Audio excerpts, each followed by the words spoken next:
morning, dear students. Today we will discuss chapter 6. Okay, the junk sailor. ये junk seller क्या होता है? Junk means कबाड़, ठीक है। तो जंक सेलर कबाड़ी वाला, ठीक है। आप कभी सोचे हो कि जो हम सपोज जो टोमेटो सॉस होता है, केचप होता है, वो पैकेट हम परचेज करके लाते हैं और वो डब्बा फिर कहाँ जाता है, ठीक है। वो डब्बा हमारे पेरेंट्स क्या करते हैं, कलेक्ट करते हैं और जो हमारे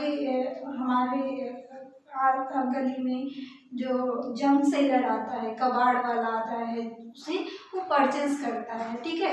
इसलिए वो फिर वो हमसे लेकर कबाड़ लेकर फिर वो क्या करता है, बेचता है, ठीक है। और फैक्ट्री वाले क्या करते हैं, उसको परचेस करते हैं और उस चीज को फिर रीयूज करते हैं, रिसाइकल करते हैं, ठीक है। तो आज हम लोग जंक सेलर के बारे में पढ़ेंगे। एक छोटी सी स्टोरी है, स्टोरी के थ्रू हम लोग कैलकुलेशंस भी देखेंगे, ठीक है। Now let's see page number 60। Have you ever made a कबाड़ी वाला? क्या आपने कभी कबाड़ी वाला देखा है? A women who sales junk. एक वुमेन है जो कि क्या करती हैं, जंक सेल करती हैं, ठीक है। कबाड़ वाली चीजें सेल करती हैं, वेस्ट चीजें सेल करती हैं। This is a true story told by Kiran. ये किसका कहानी है? किरण, और किरण का कहानी है और ये ट्रू स्टोरी है, okay. Who has a junk shop in Patna, जिनका पटना में जंक शॉप है। I study in Hindi medium school in my village. ये जो किरण है ये बताती है कि मैं हिंदी मीडियम स्कूल से पढ़ी हूँ गांव में। My father wanted girls to study like boys. मेरे जो फादर हैं वो क्या चाहते थे कि लड़कों के जैसे लड़कियां भी पढ़े। I loved Hindi and science. मुझे हिंदी पढ़ना और साइंस पढ़ना काफी पसंद था। But I hated maths. लेकिन मुझे मैथ्स पढ़ना मतलब मुझे मैथ्स से नफरत थी। हेटेड मीन्स नफरत, ओके। तो आप लोग को भी किसी सब्जेक्ट से शायद हेट होगा, ठीक है। तो ऐसा होना नहीं चाहिए, सभी सब्जेक्ट अच्छी होनी चाहिए। तो today maths is most useful for my work. लेकिन वो हेट तो करती थी मैथ्स से, लेकिन अब वो क्या कर रही है, क्योंकि उनका जंक शॉप है, ठीक है। तो जंक शॉप है तो इसके लिए उनके लिए यूजफुल मैथ्स ही है। मैथ्स को ही वो डेली यूज मतलब मैथ्स को की जानकारी उनके लिए जरूरी है, ठीक है। कैलकुलेशंस के लिए जरूरी है। I could never imagine this in school. वो कभी सोची नहीं थी कि जिस चीज से मैं नफरत करूंगी उसी चीज को मुझे यूज करना होगा, ठीक है। Now there is a question, some question for you people. What about you? Do you also find maths difficult? क्या आपको भी मैथ्स डिफिकल्ट लगता है? तो ये अपने व्यूज के अकॉर्डिंग आप आंसर करोगे। तो अगर आप मुझसे पूछोगे तो मैं क्या बोलूंगी? No,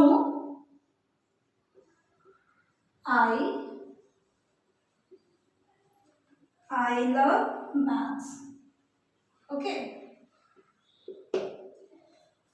Now second question, what is the most difficult thing in your maths book? आपको मैथ्स में सबसे डिफिकल्ट थिंग क्या लगता है? तो ये आप अपने अकॉर्डिंग लिखोगे, division, multiplication, addition, unitary method या कुछ भी। तो मैं लिख दी division. Now question number 3, what do you think is the easiest lesson?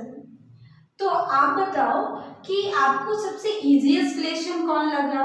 तो अभी रिसेंटली हम लोग प्रीवियस लेसन पढ़े थे, that is the way the world looks, है ना।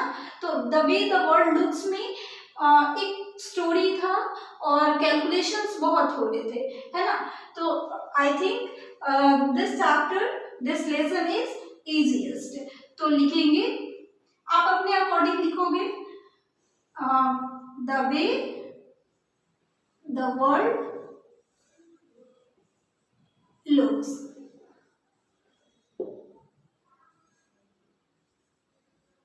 Now move to story. When I was young, my father died in an accident.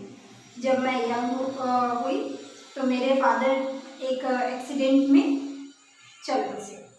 So my mother worked as a servant in some houses. तो मेरी माँ क्या करती थी, जीविका चलाने के लिए सर्वेंट के जैसे कुछ घरों में काम करती थी। We had a difficult time. I had to leave school after class 8.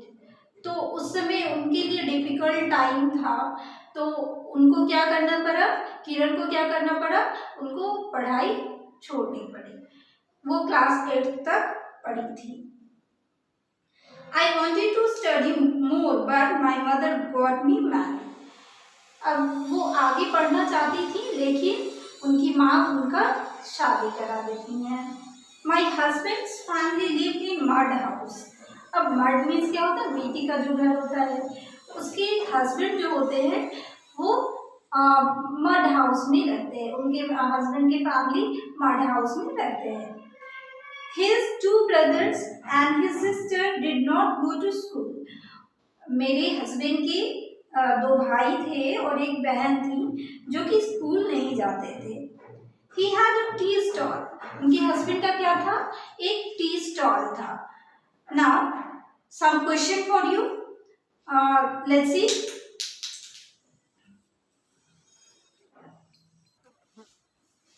Now next, page number 61. Find out how much for a cup of tea. Okay. Ask people and find out the cost of a cup of tea. Question number first is at a tea stall. आपको क्या करना है, tea stall पे एक cup T कितने rupees का मिलता है ये आपको फाइंड आउट करना है। तो आप तो टी स्टॉल अभी जा नहीं सकते हो, बाहर तो जाना नहीं है, तो हम क्या करेंगे, अपने पेरेंट्स से पूछेंगे टी स्टॉल पे कितने का एक कप टी मिलता है। तो आई थिंक मेरे सिटी में अगर पूछोगे तो आई थिंक 7 रुपीज का मिलता है, ठीक है। And at a hotel, hotel में, तो होटल में अलग अलग प्राइसेस के होंगे, वो मतलब होटल में अलग अलग प्राइस के होते हैं, कहीं 10 रुपीज़ का होता है, कहीं 50, कहीं 100, है ना, अलग अलग प्राइस के होते हैं। तो मैं लिस्ट वैल्यू, सबसे मिनिमम वैल्यू यहाँ लिखती हूँ 10 रुपीज़। अब देखो टी स्टॉल पे वही 7 रुपीज़ का मिल रहा है, होटल में वही 10 रुपीज़ का मिलता है। ये क्या बात है, दोनों में डिफरेंस क्यों है इतना? तो ये इसलिए होता है, इसकी क्वालिटी और क्वांटिटी दोनों में डिफरेंस होता है, ठीक है। तो टी स्टॉल में हो सकता है वो क्या करता होगा, थोड़ा वाटर उसमें मिक्स कर देता होगा, वही होटल में प्योर मिल्क का बना हुआ होता होगा टी, इसलिए थोड़ा सा प्राइस भी डिफरेंस है, ठीक है। तो इस तरह से आप इसके आंसर्स लिखोगे ना। Next, if a person who earns a tea stall who runs a tea stall earn ₹30 in a day. कोई एक पर्सन है जो कि टी स्टॉल चलाता है, ठीक है, और वो हर एक दिन कितना अर्न करता है, 30 रुपीज, ठीक है। How much will he earn in 10 days? You have to find in 10 days, ठीक है। आपको क्या फाइंड करना है कि 10 डेज में वो टोटल कितना कमाएगा। तो हम सिंपली क्या कर सकते हैं, इस तरह से ऐड भी कर सकते हैं। देखो 10 डेज में फर्स्ट डे में ₹30, then second day ₹30, like this, third ₹30, fourth ₹30, again fifth ₹30, 6 rupees 30, 7 rupees 30, 8th day rupees 30 और 9th डे इसी तरह 9th डे क्या होगा rupees 30 और 10th डे भी rupees 30। तो हम क्या करेंगे इन सभी को क्या करेंगे ऐड कर देंगे। तो वंस प्लेस पे क्या है 0 है और हाउ मेनी टाइम्स 3 कितने टाइम्स है ना 10 टाइम्स है तो क्या हो जाएगा 300 है ना। 300 जब हम ऐड करेंगे तो क्या हो जाएगा 300। तो ये तो कैलकुलेशन कुछ ज्यादा है ना लंबा है। तो क्या कोई ऐसा तरीका है जिससे हम शॉर्ट में इजिली फाइंड आउट कर ले। तो देखो as we know that multiplication is a repeated addition. हम लोग जानते हैं मल्टीप्लिकेशन क्या है रिपीटेड एडिशन है ठीक है। तो हम लोग शॉर्ट में क्या कर सकते हैं 30 कितने टाइम 10 डेज का फाइंड करना है ना तो हम क्या करेंगे मल्टीप्लाई बाय 10। देखो लास्ट में 0 है कितने एक यहाँ 0 2 0 और 3 1 जा 3 आप मल्टीप्लाई करोगे तो टोटल क्या मिलेगा 300।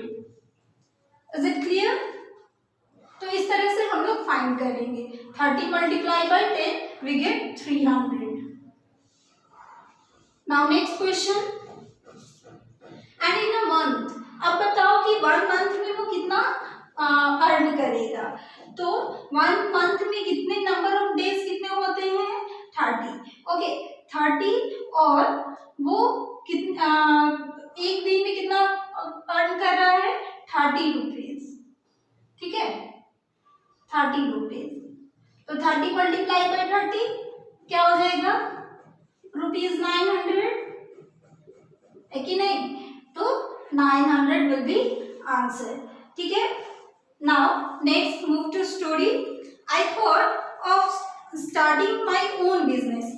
आई thought I should open a bangle shop और अ टेलर शॉप। मैंने क्या सोचा कि किरण बताती है कि मैंने क्या सोचा कि मैं अपना खुद का एक बिजनेस स्टार्ट करती हूँ।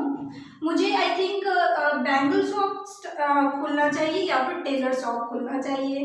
लेकिन but my uncle said that we could earn a lot by opening a junk shop. लेकिन मेरे अंकल जो है मुझे क्या बोले कि हम लोग जंक शॉप से ज़्यादा प्रॉफिट गेन कर सकते ज़्यादा कमा सकते हैं ठीक है। In 2001, my mother-in-law and I opened a junk shop. 2001 में उन्होंने क्या किया एक वो अपनी मदर इन लॉ के साथ मिलकर वो क्या करती हैं जंक शॉप ओपन करती हैं। We took a loan। तो जंक शॉप ओपन करने के लिए पैसे भी काफ़ी चाहिए है ना। तो ओपन करने के लिए उन्होंने क्या किया लोन लिया। अब ये लोन क्या होता है लोन हमें मिलेगा कहाँ से। तो उन्होंने लोन लिया ₹8000 रुपीज का उन्होंने लोन लिया शॉप के लिए। Now let's see what is loan.